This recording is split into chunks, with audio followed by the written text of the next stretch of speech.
আমরা কি করছি, এই যে ঋষাদ কি করছে দেখেন, শশাগুলো কেটে ঝাল পাকলাগুলো দিয়ে শশাগুলোকে দিয়ে দিচ্ছি, এবং আমরা এগুলো সমুদ্র পাড় থেকে এনেছি বিষাক্ত পাতা, যেটা সাপ খেলে মরে যায়। ও নো, ও কি করছে, শশা দিয়ে ছুরি কাটছে।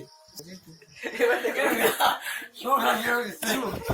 জানাচ্ছি, আমরা ছাঁচিগুলো তেলে দিয়ে প্যাকেটটা রেখে দেবো খাওয়ার জন্য। এখানে আছে সিঙ্গারা, খাওয়ার পরে সিঙ্গারা গুলো খাবো, যে যাতে হজম হয়, হজম শক্তি বৃদ্ধি করার জন্য।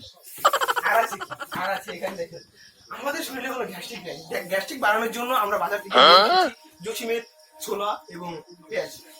আর আছে পানি, আগে পানি খেয়ে নেবো, তারপর আমরা মুড়ি রান্না খাবো। ঠিক আছে গাইস, ফলো আওয়ার চ্যানেল সহযোগ দাবি।